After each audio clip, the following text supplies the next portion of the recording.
Salut, c'est Tom de la Photo Academy. Alors s'il y a bien un événement que j'aime à l'Académie, c'est la revue photo mensuelle. Alors les mois qui se sont écoulés, j'ai été extrêmement chargé, j'ai donc été obligé de mettre cette revue sur le back burner comme on dit.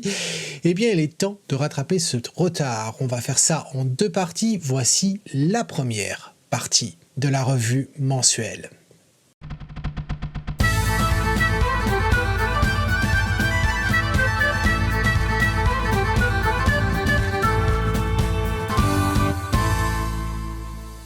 Alors, pour cette première partie, eh bien, nous allons voir 11 photos. 11 photos, les voici, ne perdons pas de temps. Il y en a, il y a du portrait, il y a du paysage, il y a du sujet assez varié. Et il y a des choses intéressantes, des choses un petit peu moins intéressantes. Mais en tout cas, on va voir ça en détail. Alors, on va commencer par celle-ci, cette photo qui est assez intéressante, qui m'a... Quand je l'ai vue, j'ai dit de quoi il s'agit? Eh bien, c'est une photo de On aura tout vu qui m'a envoyé ça et qui me dit bonjour Tom, je te propose un montage réalisé sous Photoshop ISO 124 mm f5. Alors f5 parce que je n'étais pas encore enseigné et je n'étais pas encore abonné à tes cours. Image prise en 2017, temps extrêmement gris, beaucoup de retouches colorimétriques, mais j'avais pas encore Lightroom. Que penses-tu de ce montage? Est-ce ridicule? Pourrait-il y avoir une idée à travailler? Se rapproche-t-on du photographisme dans l'attente d'entendre tes critiques? Alors, écoute, mon photographisme, je t'avouerai que bon, c'est pas un terme que j'emploie assez souvent, l'art digital, etc. C'est vrai qu'à l'Académie, on n'a pas tendance, au cours des années, on n'a jamais eu tendance à parler trop de composites assez artistiques en soi, si c'est pas des composites pour rectifier des problèmes. Là, écoute, en tout cas, moi je dois dire que la photo me plaît assez. Elle me plaît assez. Alors, je vais dire l'image. On va pas parler de photo parce que c'est pas, même si à la base c'était une photo, c'est une image et je trouve que l'image elle est intéressante. Je trouve que le travail que tu as fait dans Photoshop est propre. Il y a juste deux trucs qui ont attiré mon regard, j'ai pas trop compris pourquoi. Et la première, c'est ici. Regarde, tu as cette corde là, et comme tu étais dans Photoshop, tu aurais pu l'allonger pour aller jusqu'au bord. Je ne sais pas pourquoi elle s'arrête juste ici. Alors, je sais pas si ça se voit très bien. On va aller à 2.1 pour que on voit bien. Voilà, ici, elle va pas jusqu'au bord. Alors, je sais pas trop pourquoi. Si tu as pu la faire aller jusque là, tu aurais pu continuer. C'était pas plus compliqué, je crois que tu as fait le plus dur. Ensuite, c'est pareil, idem ici, on a les deux barres du câble de la poulie et on ne sait pas pourquoi ça s'arrête à cet endroit-là. J'aurais fait, moi, continuer jusqu'en haut, voilà. Après, je trouve que c'est assez bien réaliste, dans le sens où j'aime bien la lumière qu'on a sur les bords ici. Ça rend l'image un peu moins plate et...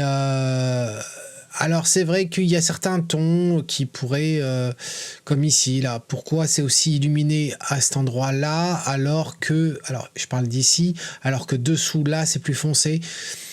On pourrait se poser la question, ça fait un petit peu trop néon à mes yeux, cette partie-là un peu trop fausse, je trouve. Celle-là, les deux, la proue et... Alors, je sais plus si on parle de la proue avant, arrière, je sais plus. Mais en tout cas, le devant et l'arrière du bateau me paraît assez réaliste. Cette partie-là me l'est moins. Mais en tout cas, je trouve la photo assez intéressante. C'est quelque chose qu'on pourrait retrouver dans des présentations. Ces sortes d'images qu'on trouve dans les comme Adobe Stock et les autres services de photo stock. Donc, je trouve que si non, c'est pas mal du tout. C'est pas mal du tout. En tout cas, beau travail pour y être arrivé en tout cas. Ensuite, eh bien, c'est Alfred. Alors, Alfred qui nous dit « Bonjour Tom, comme je t'ai entendu dire que tu aimais les photos de toi... » Alors, il ne parle pas de moi, hein, il parle des toits, la toiture. Je t'envoie ce panorama pris depuis le palais ducal de Gubbio, en Italie, constitué de 4 photos prises avec mon Canon 7D Mark II. Le Tamron 300, ISO 160, f16 et 1 centième de seconde, ça a été pris au 16 mm. Il y a peut-être un peu trop de ciel. De là où j'étais, en baissant mon objectif, j'aurais eu des choses que je ne voulais pas. j'aurais pu rétrécir en post, mais Laure, ma photo aurait semblé trop étirée à mon goût. Mais tu vas certainement trouver les petits plus. J'attends ta critique avec impatience. Alors, tu as dû attendre assez longtemps, Alfred, parce que j'ai mis du temps à y arriver. Alors, écoute ta photo. Déjà, je vais la mettre en plein écran pour qu'on la voie bien. Alors oui, les toits. Alors pourquoi les toits? Ben parce que je sais pas, j'ai ce film qui m'a marqué quand j'étais enfant. C'était le Hussard sur le toit, et j'ai adoré ce film, et je sais pas pourquoi. Il y avait une scène sur le toit, bien sûr, dans ce film-là, et ça m'a marqué. Et à chaque fois, quand je pense à la Provence, à l'Italie, au toit dont les tuiles sont telles qu'on les voit sur la photo, et non pas ce que j'ai moi l'habitude de voir ici en Écosse, eh bien, ça me fait penser à ce film-là. Je sais pas, c'est quelque chose que j'apprécie, que je trouvais assez intéressant. Alors là, c'est vrai que le ciel, il est extrêmement présent, mais en même temps, on pourrait dire que c'est aussi ça, le sud de la France, l'Italie. C'est ce ciel qui est omniprésent de par son manque de nuages. Et donc, d'avoir un bleu comme ça sur le dessus, il est présent, il est présent. Donc ça nous rappelle ça. C'est pas trop ce qui me gêne. Ce qui me gêne, peut-être, c'est... Tu l'as fait avec un 16 mm. J'espère à la verticale, et tu as fait 4 photos. Ce qui est curieux de voir quand même, c'est qu'il y a des photos qui sont floues, très étirées sur les bords. On le trouve ici. Alors là, si je change là, je vais passer à 1.1 par exemple. Voilà, et là à 1.1, tu vois à quel point sur les bords ici c'est complètement tiré, c'est complètement flou. Alors on pourrait se demander pourquoi, et du coup je me demande si au lieu... je suis pas sûr de comprendre comment tu l'as faite cette photo, parce que si je la divise en 4, oui, en divisant en 4, ça ferait ici, effectivement ça voudrait dire que toute cette photo là elle était complètement floue. Alors c'est assez curieux, ça voudrait dire que tu n'as pas utilisé même paramètres à travers toutes les prises. Quand on fait un panorama, il faut absolument que tu sois en exposition manuelle, mais aussi que ta focale ne change pas. Donc je ne sais pas d'où ça vient ici. En tout cas, il y a quelque chose qui me gêne dans la photo en soi, c'est qu'il y a peut-être trop de détails. Et c'est peut-être aussi ce toit de devant, ce premier plan, que je trouve qui est assez imposant. Alors, moi, la première chose que j'ai faite, quand j'ai vu ta photo, c'était, tiens, et si je la réduisais ? Et la raison pour laquelle je la réduisais, alors je vais appliquer aussi un petit peu de ton orangé là, parce que c'était un petit peu fade quand même. Hein. Tu nous as fait quelque chose de très bleu. Tu shootes avec un Canon. Si tu veux des tons verts, bleus comme ça, va du côté Nikon ou du côté Sony. Mais avec un Canon, tu es censé quand même avoir des tons chauds. Et vu le climat qu'il y avait ce jour-là, avec un ciel aussi bleu que ça, tu devrais avoir une abondance de luminosité. Et donc, qui dit luminosité, dit ton relativement chaud. Donc là, j'ai simplement poussé la saturation de l'orange pour essayer de récupérer un petit peu de la vision que tu avais ce jour-là.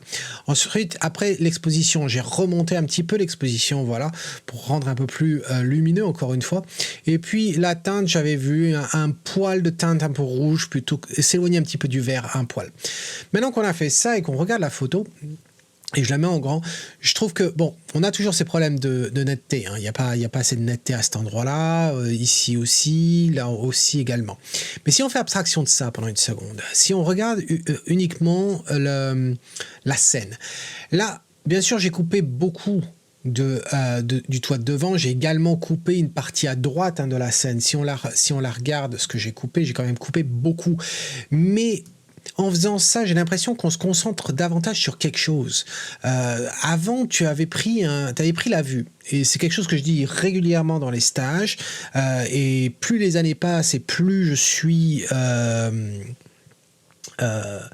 assez virulent dans cette idée qui est, si je te pose la question pourquoi as-tu pris la photo, et si tu me dis la vue, tu te plantes. Là, tu m'as pas dit la vue, tu m'as dit les toits, mais c'est un peu ça, parce que les toits ils sont là, mais tu nous as pris toute la vue, tu nous as tout pris. Et je pense que ce qui t'a manqué, c'était de te concentrer sur qu'est-ce qui rend ces toits intéressants? Prendre des toits pour des toits, ça ne va pas marcher. Mais par contre, prendre des toits parce qu'il y a un agencement de ces toits qui serait intéressant, alors là, tu crées quelque chose. Donc, oui, capture les toits, ça peut marcher, mais fais en sorte de capturer des choses qui marchent. Regarde, ce que je remarque ici, c'est qu'on a une église là-bas derrière. L'église qui va avoir, comme on est en Italie, elle va forcément avoir une tour. On devine un petit peu la tour qui est à cet endroit-là. Seulement, on a cette autre tour ici. Et tu nous les as fait superposer. Alors, je dis pas que c'était forcément faisable, mais bon, c'est quelque chose sur lequel j'aurais essayé de travailler. Après, on s'aperçoit qu'ici, tu nous as aussi mis des oiseaux qui sont en train de passer. Bon, ils sont flous, on pourrait se demander à quoi bon. Donc, je trouve qu'il y a beaucoup de détails ici. Essaie de te concentrer davantage sur un sujet qui est assez relativement simple au niveau de la composition. Tu nous fais un panorama avec un 16 mm, avec un 7D Mark II. Un 7D Mark II est un APS-C, donc 16 mm, ça nous fait grosso modo aux alentours de 24 mm, si je dis pas de bêtises. La moitié de 16, c'est 8. 8 et 16, 24. Donc oui, ça fait 24 mm. Faire un panorama de 24 mm, ça fait quand même assez large quand tu y penses, et tu nous en as mis 4 d'affilée. Donc pour moi, c'est ça le problème. Tu te retrouves à avoir quelque chose de beaucoup trop touffu, beaucoup trop d'informations, on ne sait pas où regarder. Et en plus de ça, le fait d'avoir mis autant ce toit en avant, et quand on regarde en appuyant sur leur cadrage ici, on voit le ratio, tu nous mets un tiers de ciel, ok, mais j'ai expliqué tout à l'heure que ça me gênait pas trop, mais tu nous mets un tiers du toit devant. Je suis pas sûr qu'il en vaille la chandelle, surtout avec les Vasistas qu'on a, les Velux qu'on a ici. Je suis pas sûr que ce soit intéressant. Et la seule partie qui est, je trouve, à la limite intéressante, ce serait ces petits toits là, ça serait ici. Et donc tu remarques que ça correspond à quoi? Ça correspond à un rectangle ici et la moitié de l'autre, et tout le reste, eh bien, c'est pas très très intéressant tout ça. Donc à méditer, Alfred. Dis-moi ce que tu en penses dans un commentaire, s'il te plaît. Ensuite, eh bien, c'est Christiane qui était venue faire le stage dans les Pyrénées avec nous. Alors, j'ai pas eu de commentaire sur cette photo, je sais pas pourquoi, je sais pas ce qui s'est passé. En tout cas, c'est une photo intéressante, prise au Japon, je suppose, vu l'édifice. C'est un lieu assez extraordinaire. On a l'eau, on a ces arbres, assez petits d'ailleurs, on dirait peut-être des petits bonsaïs. C'est assez intéressant, c'est très très typique, je trouve, la photo on ressent l'environnement, c'est très pittoresque, on dirait vraiment un tableau. Bon, on se posera tous la question, qu'est-ce qui s'est passé à ce moment-là? Je sais bien que le Japon, c'est le pays du manga, mais là, je ne sais pas ce qui s'est passé dans les nuages. Là, il faudra nous expliquer. C'est incompréhension totale. En tout cas, ce que je remarque, c'est qu'il y a différentes choses. Tu as surexposé ta photo. En fait, je suppose que le soleil a donné énormément sur cette façade-là, d'où elle est très très lumineuse à cet endroit-là. Malheureusement, on va pas être capable de récupérer ça autant que ça. Après, bon, maintenant que tu as la tablette, que mon ancienne tablette, et puis tu vas pouvoir travailler un petit peu sur Photoshop, tu verras que tu vas pouvoir supprimer les personnes qui te polluent un petit peu la scène. Ensuite, moi, la chose principale que je retiens ici de ta photo, c'est, bon, il y a des tons qui sont assez curieux, le ton bleu dans le ciel, c'est assez irréaliste, surtout qu'on a une sorte de voile un peu après dessous, dans les verts, donc il y a des choses qui sont assez curieuses au niveau du développement. Mais ce qui me gêne le plus, je dirais, c'est ce reflet du ciel dans l'eau. Et pour te montrer à quel point ce reflet vraiment perturbe la lecture de la photo, je te propose de faire une chose, c'est si je vais ici et que je recadre, alors tu vas voir ce que ça donne. Alors c'est pas pour dire que la photo comme ça elle est mieux, mais au niveau de la lecture de la photo. D'ailleurs, ce que je vais faire pour faciliter l'avant-après, je vais créer une copie virtuelle, voilà, juste à côté. Et puis, celle-ci, je vais l'augmenter, voilà. Je vais faire ça. Et maintenant, regarde. ça, c'est quand on n'a pas l'eau qui reflète ce ciel très lumineux, etc. Et là, d'un seul coup, on lit bien. Alors, c'est évident que ce cadrage-là ne me convient pas, puisqu'on coupe en fait la petite île où il y avait ces deux arbres. Et je l'aimais bien, cette petite île. Mais regarde au niveau de la lecture de la photo, à quel point, d'un seul coup, on rentre sur ce bâtiment. Or, dans la version à toi, d'un seul coup, on voit à quel point ce devant de scène, cette eau, est tellement lumineuse, en fait, qu'elle nous empêche d'aller de l'avant. Donc c'est assez embêtant. Après, ce que j'ai pu faire aussi dans le développement, très rapidement, c'est utiliser l'outil là qui retire les poussières, et là j'ai simplement retiré les personnes là, tout bêtement. Donc si je remonte, voilà, ici tu aperçois que j'ai retiré les personnes parce qu'ils étaient rouges, etc. C'était visible. Si j'appuie sur l'outil, tu vas comprendre ce que j'ai fait. Voilà, j'ai cloné ça, ici j'ai cloné ça, et ici j'ai cloné ici. Voilà, très très très vite fait pour te montrer. Il faudrait faire quelque chose de beaucoup plus propre que ça. Après, au niveau, j'ai essayé de baisser les lumières. J'ai utiliser la brosse également pour essayer de récupérer la luminosité, mais c'est là que tu vois que tu étais un petit peu trop lumineux, idem sur le blanc à cet endroit-là, quoi. Donc voilà ce que je dirais au total. Il y a, au niveau de la prise, faire attention.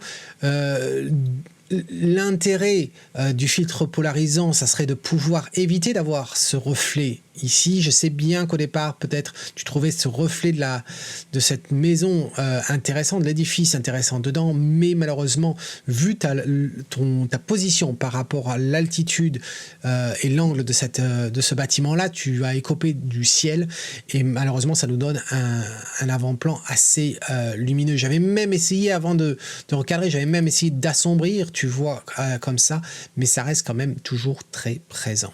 Voilà, donc à méditer. Christiane, dis-moi ce que tu en penses dans un commentaire, s'il te plaît. Ensuite, il s'agit de Christiane encore. Non, ça c'est la même photo. Autant pour moi, je perds la tête. Photo de Bosley. Alors Bosley, qu'est-ce qu'il nous dit? Bonjour Tom, voici ma première participation. J'ai commencé à faire des photos en février. Il y a quelques jours, c'était la première fois que je photographiais un bébé d'un couple d'amis.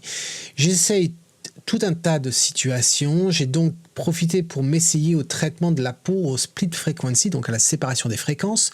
Si tu ne sais pas, toi qui regardes cette vidéo, si tu ne sais pas ce qu'est la séparation des fréquences, j'en ai parlé il y a quelques années de ça, je t'invite à cliquer dans le lien en haut d'une vidéo où je t'avais montré comment on pouvait utiliser cette méthode pour vraiment traiter la peau et pas faire comme d'autres personnes le font en simplement floutant la peau. Voilà. La maman adore le résultat, mais moi j'ai vraiment des sérieux doutes. J'ai peur d'y être allé un peu fort et de ne plus reconnaître le bébé.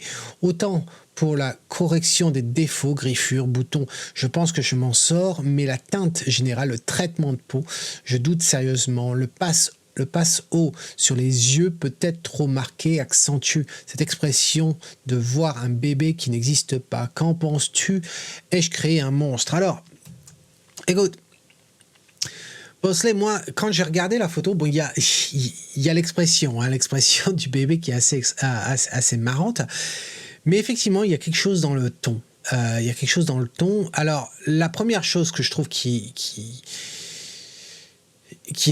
y avait quelque chose au niveau des yeux de ce bébé. Alors, je ne sais pas si c'est un enfant dont les parents sont d'origine asiatique ou quoi que ce soit.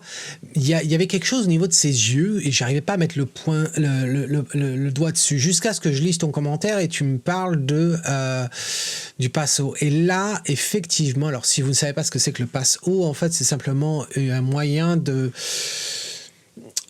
d'augmenter la netteté dans certaines zones en utilisant dans Photoshop, en utilisant des calques, etc. et des modes de fusion. C'est pas ce que j'utilise, hein. J'avoue que j'utilise Lightroom, ça fait un très bon travail à mes yeux. Et là, je trouve que il y a une netteté sur les cils, ces cils de bébé qui sont extrêmement longs. J'ai des longs cils, ma fille a des longs cils, donc effectivement, les enfants peuvent être amenés à avoir de très longs cils. Mais là, je trouve que ça sort effectivement trop. Voilà, trop. Ensuite, il y a des choses assez curieuses. Il y a cette bouche. Cette bouche est vraiment curieuse. On dirait qu'il y a du rose. J'allais dire du rouge à lèvres, mais c'est du rose qui me paraît complètement faux à cet endroit-là. Après, bon, le nettoyage que tu as fait, ça a l'air plutôt pas mal. Moi, je vais te montrer ce que j'aurais fait. Alors, je l'ai même pas encore fait. Hein. Je vais faire ça en live. Ce que j'aurais fait si ça avait été une de mes photos, sachant que là, je pars d'un JPEG qui a déjà été modifié. Mais au niveau de la teinte, déjà, je vais lancer dans Photoshop. Ce que je vais faire, je l'ai déjà montré dans le passé. J'aurais pas dû faire JPEG. Je vais pas faire un JPEG. Ben, je laisserai le calque et puis comme ça me fera un tif. Je l'avais déjà montré il y a plusieurs années, j'avais fait une vidéo sur comment j'éditais mes portraits, etc. Si tu n'as pas vu cette vidéo, je t'invite à cliquer ici. Mais vite fait, pour te montrer, ce que j'utilise, c'est un filtre de chez Imaginomix et c'est Portraiture. Alors Portraiture, c'est très simple en fait à utiliser parce que c'est la même chose que le split frequency, hein, c'est la même chose que la séparation des fréquences, mais ça va beaucoup plus rapidement, beaucoup plus rapide et ça fait le travail à ma place. Voilà.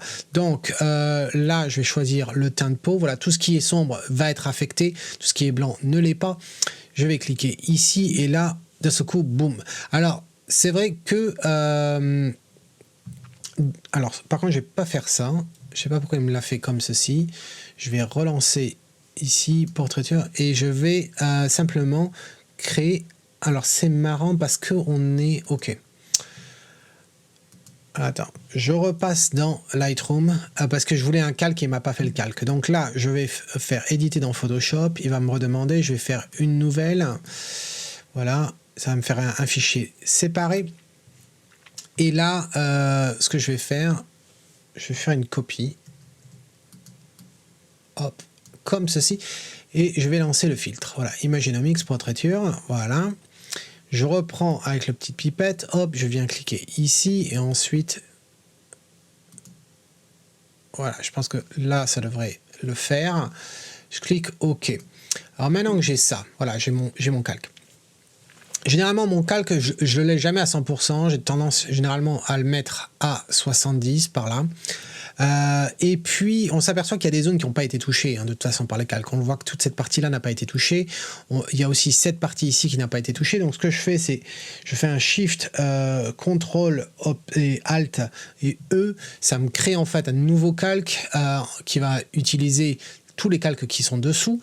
Et là, je vais relancer le filtre comme ceci, et puis cette fois-ci je vais sélectionner la partie que je veux traiter, en l'occurrence celle-ci, voilà.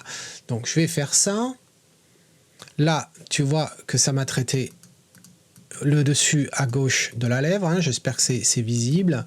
Je suis en train de vérifier, en même temps que je fais ça, je suis en train de vérifier s'il y a d'autres choses qui ont été modifiées que je n'aimais pas. Des fois, c'est un petit peu trop fort. Là, ça me va assez. Donc là, je vais refaire la même chose. Hop, Shift, Ctrl, Alt, E. Et là, je vais relancer le filtre. On va choisir un autre endroit. Ici. Et là, je vais sélectionner là. Voilà, il y avait comme ceci. Voilà. Ça m'a pas fait grand-chose. Ouais, je suis pas... Celui-là, il m'a rien fait. Donc... Maintenant qu'on a ça, et d'ailleurs tu remarqueras que j'ai pas baissé à 70, j'aurais pu baisser, hop, je vais baisser à 70 pour être confiant. Voilà, alors ça c'est la première chose. Après, je t'avouerai que s'arrêter là, ça fonctionnerait très bien à mes yeux. Il reste quand même alors je vais sauvegarder ça. Voilà, je vais fermer, je vais revenir dans Lightroom. Et voici le bébé. Alors la première chose déjà, c'est... Ça, c'était ta version. Voilà la version. Non, ça, c'était ta version. Tu vois à quel point on s'habitue en fait au changement. Donc, il faut faire très très attention à ça. Hein.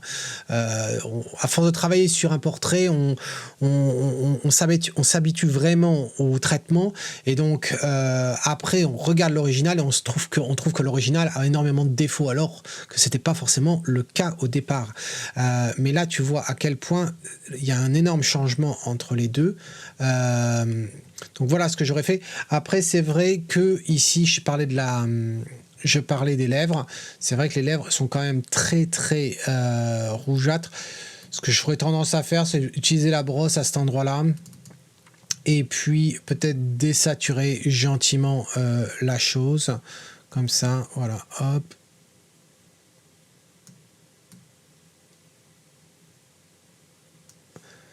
Alors, il faudrait passer plus de temps pour faire un meilleur travail, mais là, voilà, je fais ça vite fait.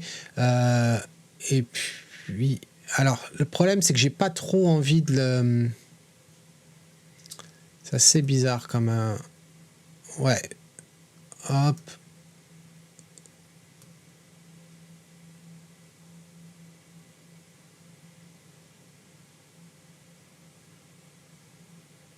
Ça, et puis je vais effacer les parties qui ne devraient pas y être. Hop, on va mettre ça.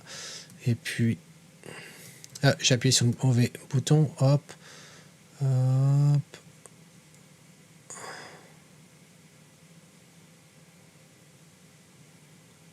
Voilà. Bon, en tout cas, ça devrait être mieux que ce que ça n'était. Ouais, tu vois à quel point là c'était rose, et là c'est quand même un peu plus la couleur naturelle.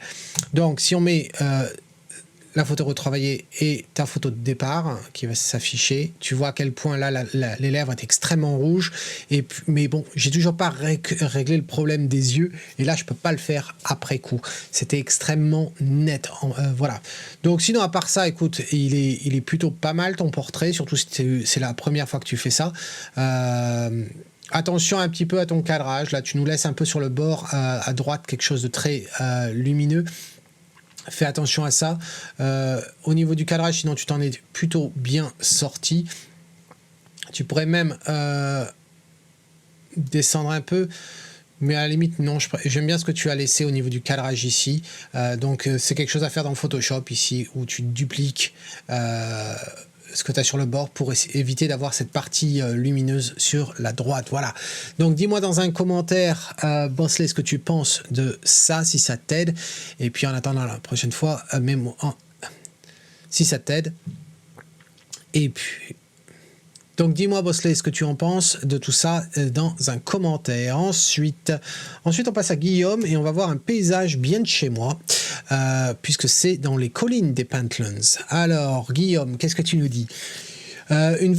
Une très belle vallée dans les Pentland Hills, dans les collines des Pentlands, mais malheureusement, je n'ai pas réussi à capturer l'ambiance du lieu sur les photos que j'ai prises ce jour-là. J'ai testé plusieurs cadrages, paysages et portraits, et plusieurs sujets, les moutons, les cascades, les rivières, le chemin qui serpente dans la vallée, pour finalement conserver cette photo. Je ne sais pas ce qu'il manque, mais il manque quelque chose pour qu'elle me plaise. Merci.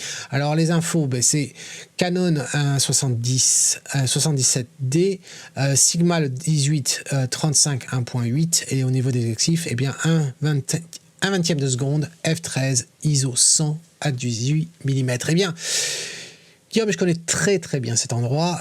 En plus, j'étais là-bas aujourd'hui par des vents assez incroyables en vélo, et ça soufflait énormément. Mais j'adore ce lieu-là, effectivement, mais ça ne marche pas ce que tu as fait. Ça ne marche pas et ça ne peut pas marcher, et je vais t'expliquer pourquoi. Ça ne peut pas marcher parce que tu l'as fait déjà à 18 mm. Alors 18 mm, tu vas me dire, ah, mais c'est 24. Oui, c'est 24. Cela dit, tu as une situation, alors je vais la mettre en plein écran. Tu as une situation, en fait, ce qui t'attire dans ce lieu-là, c'est cette vallée.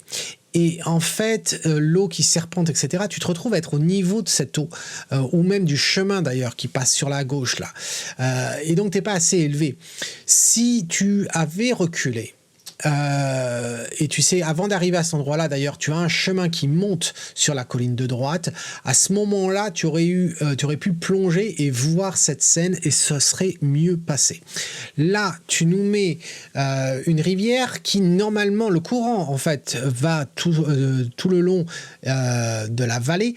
Seulement, là, la façon dont tu la prends, comme tu es tellement en bas, on ne voit pas où c'est qu'elle va. Voilà, on la devine un peu au fond, elle est là, mais en ce qui nous concerne, le cadrage, ça s'arrête ici. Donc en gros, on a une grosse tache bleue, bleue parce que ça reflète le ciel, et on va pas plus loin. Donc c'est pour ça que ça va pas fonctionner. Tu nous montres rien en fin de compte. Tu nous montres principalement ces herbes, cette eau, et derrière on ne voit pas, c'est-à-dire qu'on a deux flancs de vallée, deux débuts de flancs de collines à droite et à gauche. On a celle en face sur laquelle on ne voit pas vraiment les détails. Le truc rouge là-bas, si on n'y a jamais été, on se demande ce que c'est, alors que c'est une petite bâtisse pour les moutons. Voilà, elle est ici. Donc au niveau du cadrage, ça fonctionne pas, Guillaume. regarde ne serait-ce que quand on coupe déjà tout ça, tu vois à quel point on rentre encore une fois dans la scène. C'est la même chose que ce que je disais pour Alfred tout à l'heure.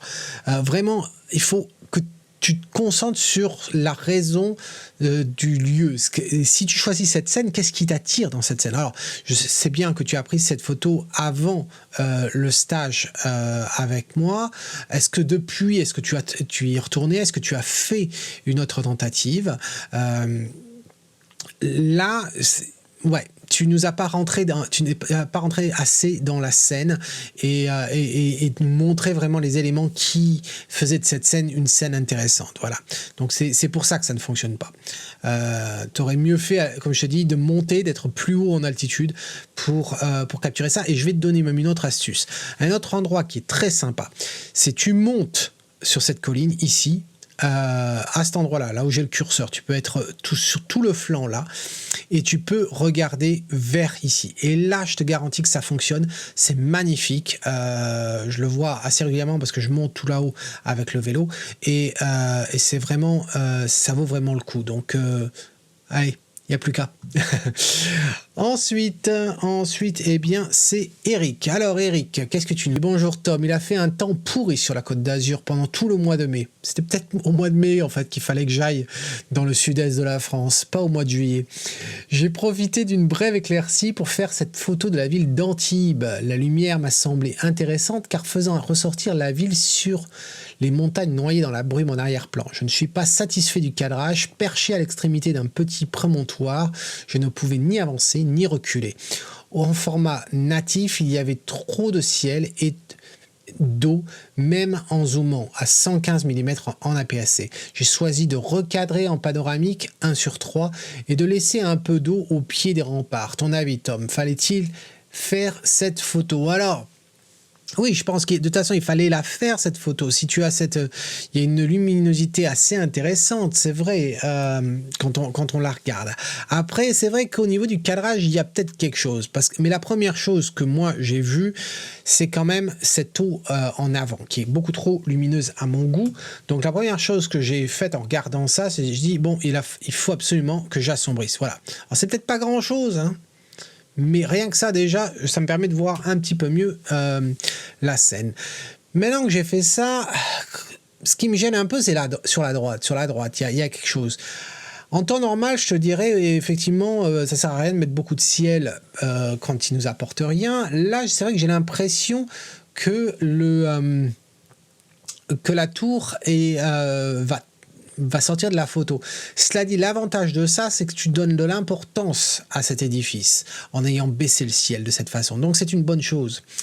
Mais revenons à droite. À droite, il y a quelque chose, je ne sais pas quoi, qui me gêne. Est-ce que ce sont les bâtiments blancs là-bas, modernes, qui me gênent? Peut-être. Après, je ne connais pas Antibes. J'y suis allé pour aller voir Patrice au mois de juillet. Mais à part ça, je ne connais pas. Ça a l'air charmant quand on le regarde comme ça. Je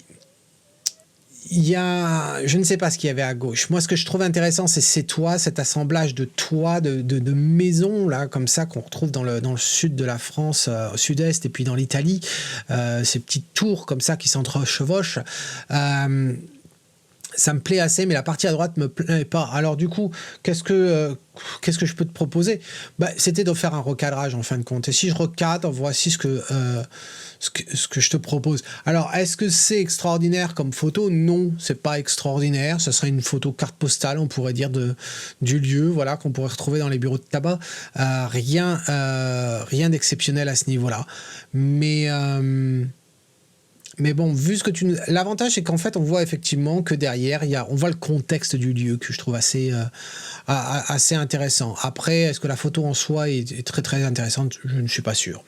Mais voilà ce que j'en pense. Dis-moi ce que toi tu en penses dans un commentaire si mes remarques te paraissent judicieuses. Ensuite, nous allons chez Laurent. Alors, Laurent, tu nous dis « Hi Tom, salut l'Académie. Un bord de Loire avec un ciel bien chargé comme je les aime. Traitement avec Lightroom et SilverFX Pro 2. C'était pris au D850, donc Nikon, 50 mm, f6.3.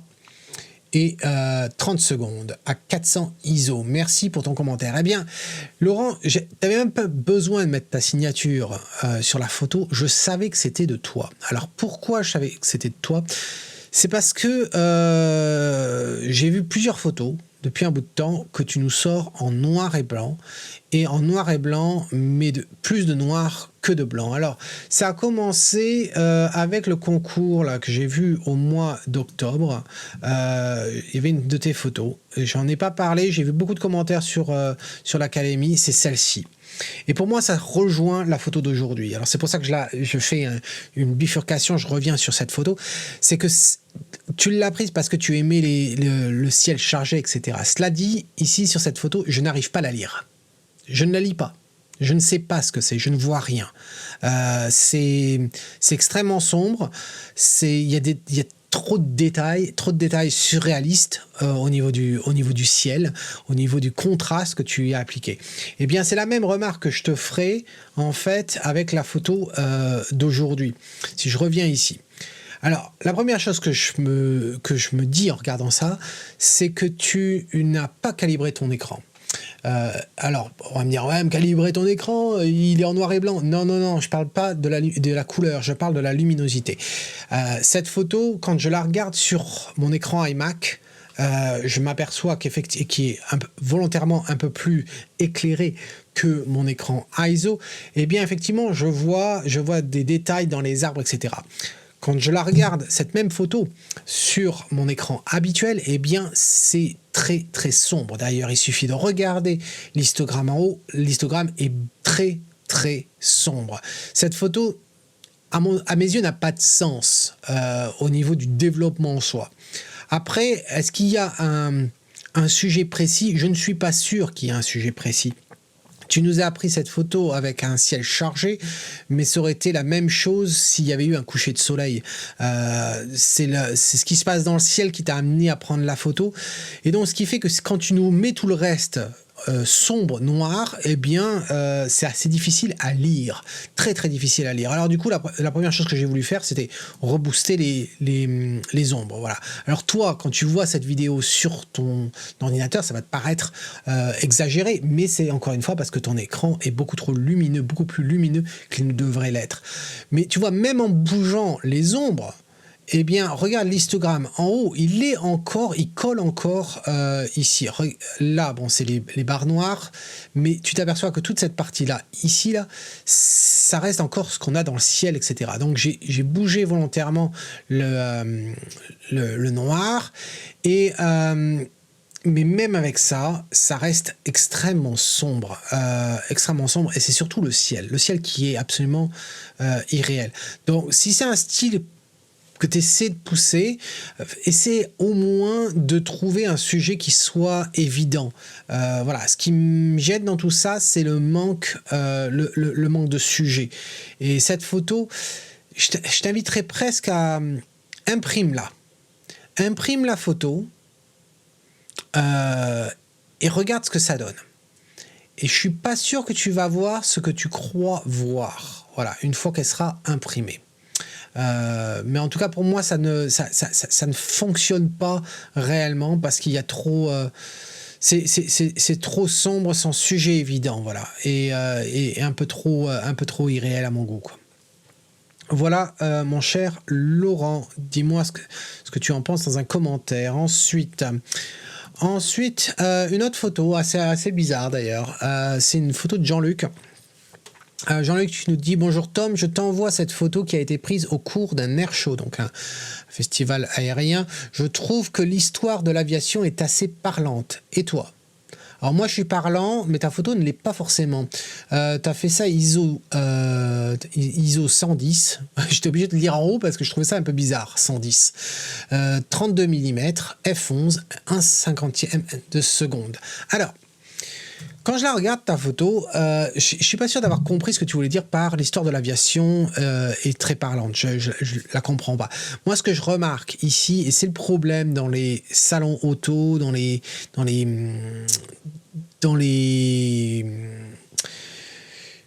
dans les endroits où on peut voir des voitures ou des tracteurs ou en l'occurrence ici des avions, c'est qu'ils sont mis les uns à côté des autres et donc du coup c'est assez difficile de ne pas avoir de perturbation d'un élément sur l'autre et c'est le cas ici. On a des ailes d'avion partout. On a ici avec le 24-52-12, il est encore plus visible que les détails de l'avion qu'on a devant nous. Ensuite, on a ce vieux tourne-disque. Là, on ne sait pas trop pourquoi. Certes, la couleur correspond à l'hélice, ça pourrait aller, mais derrière, on essaie de deviner l'avion et puis on s'aperçoit qu'à l'arrière, eh bien, on a deux ailes d'avion complètement différents. On en a encore des détails ici. Enfin bref, il n'y a pas un sujet très net dans cette photo. Certes, c'est l'aviation. Certes, tu t'es mis à côté de cet avion-là. Je pense que tu aurais mieux fait de te concentrer sur certains éléments de cet avion plutôt que d'avoir voulu essayer de nous cadrer l'avion un maximum et de nous inclure autant de détails ailleurs. Voilà. Je trouve que ça aurait été beaucoup plus intéressant si tu avais fait une photo de détails du moteur lui-même, voilà, ou du tourne-disque. Hein, ça aurait pu être très très intéressant. Mais la photo elle-même, comme ça, pour moi, ne fonctionne pas. Ça fait un peu trop photo prise par un journaliste qui était là pour couvrir l'événement et qui s'est pas trop, qui n'a pas essayé de faire quelque chose d'artistique. Et je pense que tu essaies à chaque fois, toi, de faire quelque chose d'artistique plutôt que quelque chose pris avec un iPhone. Ça aurait pu être pris avec un iPhone, voilà, cette photo. J'ai rien contre les iPhones, hein, mais voilà, il y a un peu trop de pollution. Je peux pas appeler ça une photo réussie à mon goût, voilà. Même si, bon, je vais pas juger l'exposition ou quoi que ce soit, c'est pas le plus important ici. Voilà. Donc, dis-moi ce que tu en penses dans un commentaire, s'il te plaît. Ensuite, c'est Sébastien qui nous dit « Bonjour Tom, un portrait de ma belle-fille que je n'ai pas volé. » Je sais pas à qui tu fais référence là. Je ne suis pas très à l'aise avec la photo de personne. Il est assez difficile de diriger un modèle, même si c'est ma belle-fille. Photo prise en extérieur avec le Canon 100 mm macro. Comme quoi, les objectifs macro font de très belles photos portraits. C'était pris à f13, ISO 100, 1/125e de seconde. Je n'ai pas réussi à supprimer cette surbrillance sur le front et elle me gêne. Qu'aurais-je dû faire pour l'éviter? Alors, pour l'éviter, eh bien, c'est à voir avec la luminosité. Ça dépend où est-ce que tu as mis ta source lumineuse. Si ça a été pris à l'extérieur, à ce moment-là, est-ce que c'est le soleil qui a éclairé comme ça et que toute l'ombre qu'on voit aux alentours, en fait, ce n'est ni plus ni moins que le résultat de tes développements après coup pour créer de l'ombre, créer des parties sombres alors qu'elles n'existaient pas. Le brillant, c'est la peau, c'est la transpiration, voilà, et donc ça, tu te retrouves à voir ça, c'est assez commun. Évitez d'avoir une lumière trop directe sur votre sujet. Utilisez des modificateurs sur vos flashs pour adoucir un maximum, mais très souvent, ça, on rencontre ce phénomène quand le flash est pointé directement vers le sujet. Quand et j'ai la chance d'avoir certaines boîtes à lumière où le flash est vers l'arrière, c'est-à-dire qu'il va rebondir sur la surface intérieure de la boîte à images, comme dans un parapluie par exemple, donc il n'est pas pointé directement vers le sujet, et donc du coup, on a beaucoup moins ce phénomène de brillance. Là, ce que tu peux faire, eh bien, ça serait dans Photoshop, par exemple. Quand moi, ça m'arrive, je vais dans Photoshop avec cette photo. Donc, je fais voilà, une nouvelle copie. Et ce que j'aurais tendance à faire, ça serait d'utiliser le tampon. Et le tampon, là, tu vas vouloir avoir un flux très bas, quelque chose aux alentours de 5-6%, voilà. Et puis vraiment avoir quelque chose de doux, voilà. La dureté, tu la mets à 0 et l'opacité à 100. Et puis après, tu vas jouer. Alors là, je fais avec la souris, hein. D'habitude, je le fais pas avec la souris, mais hop, comme ça. Et puis, tu prends une lecture juste à côté, voilà. Tu prends une lecture à côté et puis tu passes un petit peu comme ça, là. Hop. Alors, est-ce qu'on va perdre des détails? Oui, on va être amené à perdre des détails. C'est sûr que si la zone à traiter est énorme, ça risque d'être très visible. Mais tu vois, en prenant du 5-6%, eh bien, ça passe beaucoup mieux.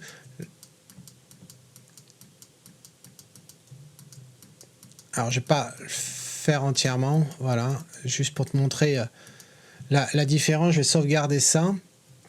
Et si on reva dans Lightroom, hop, voilà celle que je viens de faire, je crois, celle d'avant. Tu vois, donc ça, il y a moyen d'atténuer les choses. Ensuite, si on regarde ta photo en elle-même, elle est pas mal du tout. C'est vrai que j'aurais peut-être essayé de la rendre un peu plus symétrique. Voilà, je trouve qu'il y a, bizarrement, j'ai l'impression... Alors, quand on regarde le quadrillage, tout apparaît super symétrique et pourtant, il y avait quelque chose à mes yeux qui ne l'était pas. Donc je ne sais pas si... En fait, je pense que c'est à voir avec la coupe de cheveux. Voilà. Mais si je fais ça, est-ce que ça règle le problème que je voyais? Ouais, c'était au niveau de la coupe, c'est au niveau de la coupe de cheveux, mais là ça passe, ça passe un petit peu mieux, voilà, je trouve. Mais sinon, à part ça, le portrait est assez, peut être assez intéressant. Je dirais, attention aux lèvres ici, hein, c'est quelque chose qu'on peut rencontrer assez souvent. Ici, si je vais dans Photoshop, ce que j'ai tendance à faire quand c'est comme ça, ça va être, j'essaie différentes choses. Ça peut être d'utiliser le pansement et simplement de passer comme ça. Et généralement, ça peut régler le problème. Comme dans le nez, voilà, hop, ici, là, ça n'a pas fait très bien, mais bon. Je pense que là, c'est quand même un peu mieux de faire comme ceci, voilà. Donc c'est tout ce que j'ai à dire en fait sur ta photo, Sébastien. Elle est plutôt pas mal ta photo, mais attention quand même. Je serais curieux de savoir comment tu as fait ton éclairage et si tout ça c'est du... Parce que qu'est-ce que tu nous as fait? Tu nous as fait en 125e de seconde. Je ne sais pas si c'est assez pour avoir autant de luminosité sur elle et assombrir le reste, à moins que tu aies utilisé un flash. Est-ce que j'ai les détails de flash là-dedans? Je ne sais pas, je vais voir. Exif... oui, tu as utilisé le flash, donc effectivement ça a été éclairé avec un flash. Mais sinon c'est pas mal du tout. C'est pas mal du tout tout ça. Voilà. Donc attention, essayez d'utiliser un parapluie pour essayer d'adoucir un peu cette lumière, voilà, et éviter ces zones trop chaudes sur le front. Ensuite, eh bien, c'est Franck. Alors, cette photo, Franck, je la connais puisque tu me l'as montré. On a eu l'occasion d'en discuter lors de notre séance sur Skype, puisque tu fais partie de la classe Or et donc tous les mois, on se rencontre pour passer 1 heure ensemble. Donc, je te l'avais dit hein, à ce moment-là, cette photo est intéressante. Je vais lire pour tout le monde, je vais lire ce que tu avais dit à ce moment-là et tu l'as écrit ici. Donc, hop. Ce mois-ci, je te propose une vue du lac de l'Or-Serrette. Pourquoi ce choix? Comme j'ai vu que tu adores les reflets, je me suis dit, c'est pour Tom. Blague à part, qu'en penses-tu? 28 mm, f13, 1/8 de seconde. Alors, oui, c'est le reflet ici, il aurait été très bien. Très bien, mais tu souffres du même problème que Christiane. Parce que si la vue, si tu l'as prise, c'est parce qu'il y avait cette montagne, c'est parce qu'il y avait cette vallée, il y avait ces arbres sur les côtés qui sont magnifiques. Mais le gros mais, c'est ce gros reflet blanc en bas. Voilà. Donc la première chose, ça serait de baisser déjà la luminosité. Regarde déjà le ciel en haut, à quel point il prend vie dès que tu assombris. Et là, la chose que j'ai fait, c'est de prendre les hautes lumières et de les baisser à 100. C'est vrai que ça mériterait quand même que de pousser les blancs, et ça, je ne l'avais pas fait, donc je vais le faire. On va pousser les blancs ici quand même. Parce qu'on voit sur l'histogramme en haut à droite, hein, il y a de l'espace quand même. Hein, donc hop, on va pousser les blancs. Pas trop quand même. Voilà. Voilà, ici. Là. Et maintenant qu'on a fait ça, on a toujours ce problème en bas, quoi. Et c'est dommage, parce que toute la scène, elle est quand même sympa. Donc, encore une fois, c'est juste pour illustrer mon propos, mais si on n'avait pas eu ce reflet, voici ce qu'on aurait pu avoir. Voilà. Et là, eh ben là, on voit un peu mieux. On rentre davantage dans la scène. Là, on voit bien ces arbres, on voit bien cette montagne au fond. Et ça marche très bien pour moi. Après, le ton, effectivement, c'est légèrement un petit peu trop sombre. Hein. Tout ça, je reconnais. J'aurais envie quand même... Alors, je sais pas si... En fait, je trouve que c'est très vert, bleu, tout ça. Donc, je vais pousser davantage vers le jaune. Pas trop quand même. Ça fait un peu vert émeraude, tout ça. Hop. Donc, m'éloigner un petit peu du vert, comme ceci. Et puis, oui, bien sûr, c'est normal que en haut, ça soit un petit peu cramé, parce qu'à cause des blancs que j'avais augmenté. Voilà. Et puis, on pourrait jouer un petit peu avec le contraste, mais je ne veux pas non plus trop pousser. Je pense que tu auras un meilleur résultat avec la clarté. La clarté, voilà, qui va nous aider un petit peu dans les montagnes, mais voilà, pas beaucoup plus que ça. Et donc là, j'ai l'impression qu'on rentre davantage. Alors c'est sûr que c'est pixelisé, hein, puisque je l'affiche en grand ici sur mon 27 pouces, mais je pense qu'on rentre davantage et on voit les détails de cette vallée qui est absolument charmante. Donc dis-moi ce que tu en penses dans un commentaire. Cela dit, je sais ce que tu en penses puisque tu me l'as déjà dit dans notre rendez-vous. Voilà. Ensuite, pour la dernière photo de cette série, une photo de Michel. Bonjour Tom, une photo faite au lever du soleil à 200 mm en ouvrant à f4 pour essayer d'avoir l'animal net et le reste flou. Toujours dans mes essais pour maîtriser le 70-200 200 mm. F4 ISO 100 à 1/500 de seconde. Merci pour tes commentaires. Eh bien Michel, encore une vache. Encore une vache. Michel et ses vaches. Écoute, elle est nette ta vache, elle est nette. Est-ce que c'est une photo intéressante? Je suis pas sûr que ce soit intéressant. En tout cas, ce qui est certain, c'est que tu as bien vu qu'à F4, vu ta distance, ça te permettait d'avoir ta vache nette, toute nette, et tu as pu effectivement avoir tout le fond flou et la faire du coup ressortir, ainsi que cette tranche sur le plan focal, sur le plan de netteté, le plan de focus de ces herbes qui ont été coupées. Cela dit, bon, si je devais améliorer un petit peu la photo, je pense que c'est au niveau du cadrage, tout ça. Je suis pas sûr que la partie en haut soit très très intéressante, tout ça. Donc la chose que j'ai faite, c'est que je te l'ai cadré en 16/9. Voilà, je trouvais que c'était un petit peu mieux que d'avoir toute cette information là qui ne servait pas à grand chose. Voilà, Michel. Donc tu me dis ce que tu en penses dans un commentaire, mais bon. Ta photo, c'était, je trouve que ça aurait été plus intéressant si on avait vu la tête de la vache beaucoup plus en avant, voilà, si elle avait été un peu plus près, ou si toi tu te serais rapproché davantage, est-ce que ça aurait été mieux, en tout cas de voir le museau de la vache, etc., ça aurait été plus intéressant. On voit l'œil, certes, mais c'est pas assez à mon goût. Voilà. Donc, tout ça, ce sont été, c'est pas du tout français, mais c'est pas grave. Il est tard, ou il est tôt du matin, puisqu'il est 5h22 ici chez moi.